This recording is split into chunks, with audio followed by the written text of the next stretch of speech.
नमस्कार, जियो politics UPSC में आप सभी का स्वागत है। आज हम इस वीडियो में भारत के वाइस प्रेसिडेंट के बारे में चर्चा करने वाले हैं। भारत के वाइस प्रेसिडेंट का इलेक्शन कैसे होता है, उनकी क्या क्वालिफिकेशंस होती हैं, इसके साथ ही वाइस प्रेसिडेंट की क्या पावर्स और फंक्शंस होती हैं, इन सभी के बारे में इस वीडियो में हम डिटेल से जानेंगे। तो शुरू करते हैं इस वीडियो को, लेकिन आगे बढ़ने से पहले यदि आपने अभी तक हमारे चैनल को सब्सक्राइब नहीं किया है तो हमारे चैनल को सब्सक्राइब करना न भूलिएगा, साथ ही साथ बेल आइकन को भी प्रेस करना न भूलिएगा। ऑलराइट, तो ये जो भारत के वाइस प्रेसिडेंट का ऑफिस है वो हमारे देश में रैंक के हिसाब से दूसरा सबसे बड़ा ऑफिस है। यानी यदि हम रैंक के हिसाब से बात करें तो सबसे बड़ा जो संवैधानिक पद है भारत में वो है राष्ट्रपति का, उसके बाद है भारत के उपराष्ट्रपति का, उसके बाद आते हैं भारत के प्राइम मिनिस्टर। तो ये जो हमारे देश में वाइस प्रेसिडेंट का ऑफिस है वो रैंक के हिसाब से, संवैधानिक पद के हिसाब से दूसरा सबसे बड़ा ऑफिस है। अब ये जो वाइस प्रेसिडेंट का कॉन्सेप्ट है भारत में, ये अमेरिका के संविधान से लिया गया है ताकि भारत में राष्ट्रपति का पद कभी खाली न रहे, एक कंटिन्यूटी बनी रहे, इसलिए भारत के संविधान में उपराष्ट्रपति का पद लाया गया है। तो अब हम बात करते हैं इलेक्शन के बारे में कि किस तरीके से भारत के उपराष्ट्रपति का इलेक्शन होता है। तो जिस तरीके से भारत के राष्ट्रपति का इलेक्शन होता है, ठीक उसी तरीके से ही भारत के उपराष्ट्रपति का भी इलेक्शन किया जाता है। यानी भारत के राष्ट्रपति और उपराष्ट्रपति का डायरेक्ट इलेक्शन नहीं होता है, इलेक्टोरल कॉलेज के मेंबर्स के द्वारा भारत के राष्ट्रपति और उपराष्ट्रपति दोनों का चयन किया जाता है। यानी भारत के राष्ट्रपति और उपराष्ट्रपति के चुनाव में इनडायरेक्ट वोटिंग की जाती है। लेकिन भारत के राष्ट्रपति और उपराष्ट्रपति के चुनाव में कुछ अंतर होते हैं। वो अंतर ये होता है कि भारत का जो वाइस प्रेसिडेंट का चुनाव होता है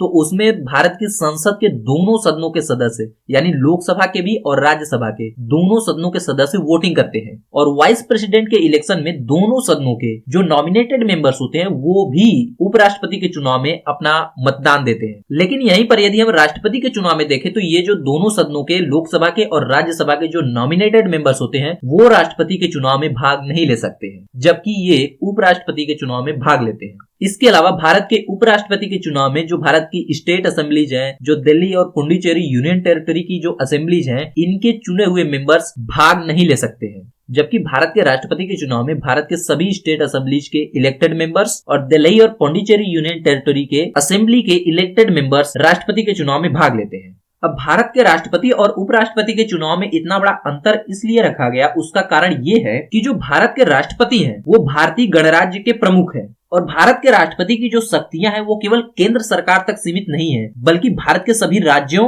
और केंद्र शासित प्रदेशों तक जाती है। तो ऐसी स्थिति में जब भारत के राष्ट्रपति का चुनाव होता है तो इनडायरेक्ट तौर पे जो इलेक्टोरल कॉलेज के मेंबर्स होते हैं उनके द्वारा चुनाव किया जाता है और इसमें भारत के संसद, साथ ही साथ स्टेट असेंबलीज और दिल्ली और पुडुचेरी यूनियन टेरिटरी के असेंबलीज भी, जिनके इलेक्टेड मेंबर्स इसमें शामिल होते हैं। और भारत के उपराष्ट्रपति के चुनाव में केवल संसद के दोनों सदनों, लोकसभा और राज्यसभा के मेंबर्स ही इसलिए भाग लेते हैं क्योंकि उपराष्ट्रपति का जो काम है वो बहुत ही लिमिटेड है। उपराष्ट्रपति का जो ज्यादातर काम है वो काउंसिल ऑफ स्टेट्स यानी राज्यसभा को प्रिसाइड करना है और भारत के अन्य राज्यों और केंद्र शासित प्रदेश के साथ उपराष्ट्रपति का कोई ज्यादा काम है नहीं। तो ऐसी स्थिति में इनका चुनाव केवल लोकसभा और राज्यसभा के सदस्यों के द्वारा ही किया जाता है। लेकिन राष्ट्रपति और उपराष्ट्रपति का जो चुनाव होता है उसका तरीका एक ही होता है। जिस तरीके से राष्ट्रपति का चुनाव होता है ठीक उसी तरीके से उपराष्ट्रपति का भी चुनाव किया जाता है। यानी प्रोपोर्शनल रिप्रेजेंटेशन सिस्टम के द्वारा राष्ट्रपति और उपराष्ट्रपति दोनों का चुनाव किया जाता है। तो अब हम बात करते हैं क्वालिफिकेशंस की, यानी एलिजिबिलिटी की, कि किस तरीके से कोई व्यक्ति भारत के उपराष्ट्रपति पद के लिए योग्य हो सकता है। तो उसके लिए कुछ क्वालिफिकेशंस हैं, वो ये हैं कि सबसे पहले तो वो व्यक्ति भारत का नागरिक होना चाहिए। इसके साथ ही वह व्यक्ति अपनी उम्र का 35 वर्ष पूरा कर चुका हो। साथ ही साथ वह व्यक्ति भारत के राज्यसभा में इलेक्ट होने के लिए सभी प्रकार के क्वालिफिकेशंस को रखता हो। साथ ही साथ वह व्यक्ति भारत के अंदर केंद्र सरकार में या राज्य सरकार में या किसी भी लोकल अथॉरिटी के अंदर किसी भी लाभ के पद पे नहीं होना चाहिए। तो ये सारे कंडीशंस जो व्यक्ति पूरा करता है उसको भारत के उपराष्ट्रपति चुनाव के लिए योग्य माना जाता है। अब यहाँ पर एक नोट करने वाली बात है कि कोई भी सिटिंग प्रेसिडेंट या वाइस प्रेसिडेंट या किसी राज्य का गवर्नर या केंद्र सरकार या राज्य सरकार में कोई भी मंत्री, ये सभी पोस्ट किसी भी लाभ के पद के अंतर्गत गिने नहीं जाते हैं। तो ऐसे पद पर बैठे व्यक्ति वाइस प्रेसिडेंट के इलेक्शन के लिए क्वालिफाइड होते हैं। अब जो भारत के उपराष्ट्रपति का कार्यकाल होता है यह होता है 5 साल का। अब यह गिनती तब से स्टार्ट होती है जब भारत के इलेक्टेड वाइस प्रेसिडेंट अपने ऑफिस में कदम रखते हैं। उस दिन से इनके पास 5 साल तक भारत के उपराष्ट्रपति का कार्यकाल होता है। अब भारत के उपराष्ट्रपति किसी भी समय अपने पद से त्याग पत्र भी दे सकते हैं। ये जो रेजिग्नेशन लेटर है उन्हें इसे भारत के राष्ट्रपति को देना होता है। इसके अलावा भारत के उपराष्ट्रपति को उनके पद से हटाया भी जा सकता है। अब इसके लिए उनके खिलाफ कोई फॉर्मल इम्पीचमेंट का प्रोसेस नहीं लाना पड़ता है, उनको केवल एक रिजोल्यूशन के जरिए ही हटाया जा सकता है जो कि राज्यसभा के द्वारा पास किया जा सकता है। अब यहाँ पे ध्यान देने की आवश्यकता ये है कि ये जो रिजोल्यूशन है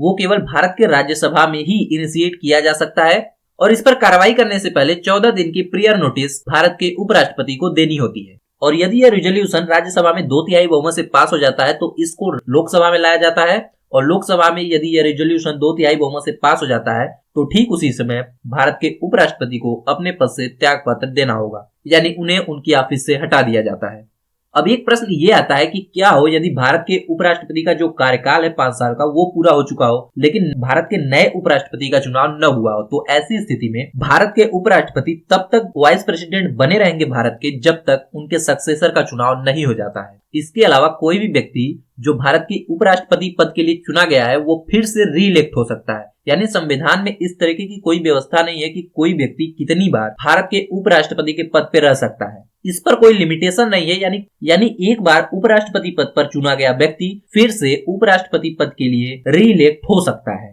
अब हम बात करते हैं कि जो भारत के उपराष्ट्रपति का जो ऑफिस है या जो पद है वो किन किन स्थितियों में खाली रह सकता है। तो उसमें सबसे पहला ये है कि जो भारत के उपराष्ट्रपति का चयन हुआ है इलेक्शन के द्वारा, उन्होंने अपने 5 साल का कार्यकाल पूरा कर लिया है, या तो उन्होंने रेजिग्नेशन दे दिया है यानी अपना त्याग पत्र दे दिया है, या तो उनको उनके पद से भारत की संसद के द्वारा हटा दिया गया है, या उनकी डेथ हो गई हो, या किन्हीं अन्य कारणों से, जैसे कोई व्यक्ति वाइस प्रेसिडेंट के पद के लिए चुना तो गया लेकिन बाद में वह व्यक्ति उस ऑफिस को होल्ड करने के लिए डिस्क्वालिफाइड कर दिया गया हो, या सुप्रीम कोर्ट के द्वारा उसके इलेक्शन को वॉइड घोषित कर दिया गया हो, तो ऐसी स्थिति में इलेक्टेड वाइस प्रेसिडेंट को भी अपना पद छोड़ना पड़ेगा और इस स्थिति में भारत के जो वाइस प्रेसिडेंट है उनका ऑफिस या उनका पद खाली रहता है। तो अब इसके लिए संविधान में क्या व्यवस्था की गई है इसके बारे में चर्चा करते हैं। तो अभी हमने बताया कि जो वाइस प्रेसिडेंट का टेन्योर है 5 साल का, जो उनका कार्यकाल है यदि वो पूरा हो जाता है और इस दौरान और इससे पहले भारत के वाइस प्रेसिडेंट का चुनाव नहीं हुआ है तो वह व्यक्ति तब तक भारत का वाइस प्रेसिडेंट बना रहेगा जब तक भारत के नए वाइस प्रेसिडेंट का चुनाव नहीं हो जाता है,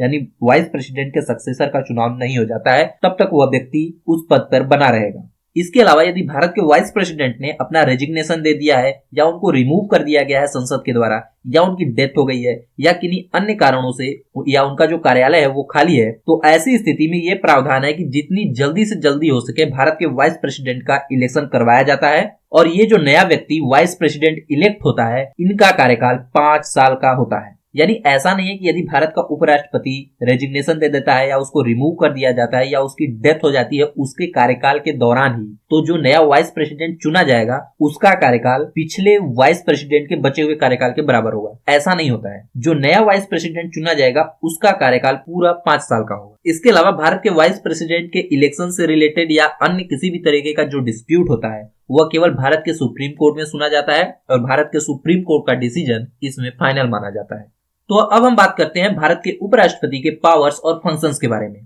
तो भारत के जो उपराष्ट्रपति होते हैं बाय डिफॉल्ट वो भारत के राज्यसभा के चेयरमैन होते हैं, यानी जो भारत का संसद है उसमें जो राज्यसभा है उसके भारत के वाइस प्रेसिडेंट उसके चेयरमैन होते हैं। और ऐसी स्थिति में भारत के वाइस प्रेसिडेंट की सिमिलर वही पावर्स होती हैं जो भारत के लोकसभा के स्पीकर की होती हैं। तो इस तरीके से भारत के वाइस प्रेसिडेंट सिमिलर वही काम करते हैं जो अमेरिका में अमेरिका की वाइस प्रेसिडेंट करते हैं, यानी जो अमेरिका का अपर हाउस है सीनेट उसकी अध्यक्षता यानी उसका जो चेयरमैनशिप होता है वो होता है अमेरिकन वाइस प्रेसिडेंट के पास। ठीक उसी तरीके से भारत का जो राज्यसभा है उसके चेयरमैन होते हैं भारत के वाइस प्रेसिडेंट। इसके अलावा भारत के वाइस प्रेसिडेंट कुछ परिस्थितियों में भारत के प्रेसिडेंट के तौर पर भी काम कर सकते हैं। वो कंडीशंस ये हैं, यदि किन्हीं स्थिति में भारत के प्रेसिडेंट का ऑफिस खाली होता है तो ऐसी स्थिति में भारत के वाइस प्रेसिडेंट भारत के प्रेसिडेंट के तौर पर एक्ट करते हैं, यानी भारत के प्रेसिडेंट की जो फंक्शंस हैं वो भारत के वाइस प्रेसिडेंट निभाते हैं। अब ये जो कंडीशंस है वो ये हैं कि यदि भारत का प्रेसिडेंट ने रेजिग्नेशन दे दिया है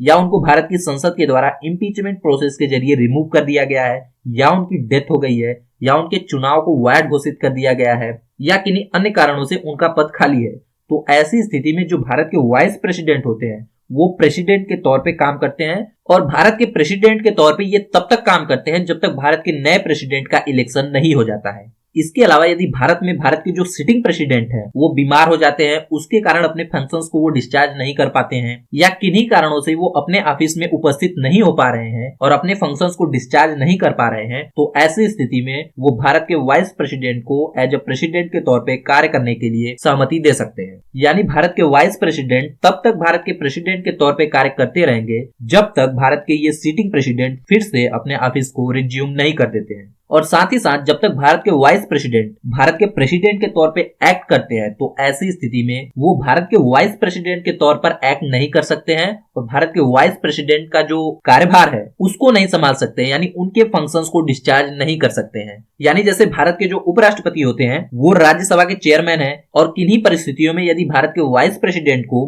एज ए प्रेसिडेंट काम करना होता है तो उस समय वो राज्यसभा के चेयरमैन नहीं होते हैं, यानी वो भारत के वाइस प्रेसिडेंट के तौर पर अपनी ड्यूटीज को नहीं निभा सकते हैं। तो जब तक भारत के वाइस प्रेसिडेंट भारत के प्रेसिडेंट के तौर पर एक्ट कर रहे होते हैं, तो उतने समय तक जो भारत की राज्यसभा है उसके जो डिप्टी चेयरमैन है वह पूरे कार्यभार को संभालते हैं। तो ये बात हुई भारत के वाइस प्रेसिडेंट के पावर्स और फंक्शंस के बारे में। चूंकि भारत में जो वाइस प्रेसिडेंट का पोस्ट है वो अमेरिका की कॉन्स्टिट्यूशन को ध्यान में रखते हुए लाया गया है, तो ऐसी स्थिति में हम भारत के वाइस प्रेसिडेंट और अमेरिका के वाइस प्रेसिडेंट का कंपैरिजन भी कर लेते हैं।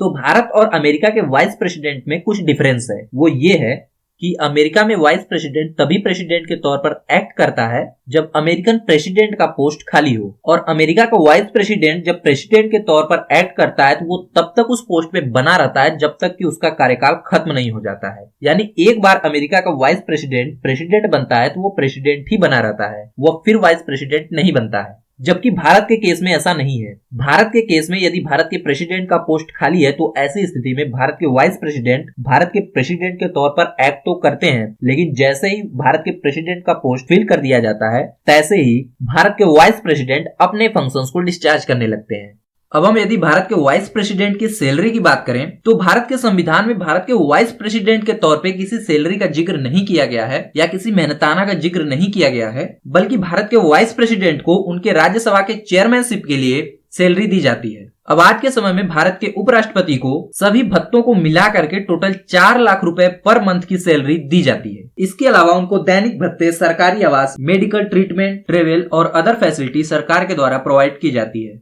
इसके अलावा जब भारत के वाइस प्रेसिडेंट किन्हीं समय में भारत के प्रेसिडेंट के तौर पे कार्य कर रहे होते हैं तो उस स्थिति में उनको वो सैलरी नहीं दी जाती है जो भारत के वाइस प्रेसिडेंट को दी जाती है, क्योंकि वो भारत के प्रेसिडेंट के तौर पर एक्ट कर रहे हैं। इसलिए उस समय जो सैलरी भारत के प्रेसिडेंट को मिलती है, जो भत्ते भारत के प्रेसिडेंट को मिलते हैं, वही सैलरी और भत्ते भारत के वाइस प्रेसिडेंट को दिए जाते हैं। तो ये था वीडियो भारत के वाइस प्रेसिडेंट के बारे में। आई होप आप सबको समझ में आया होगा। इस वीडियो में इतना ही। मिलते हैं एक नई वीडियो में, तब तक के लिए नमस्कार।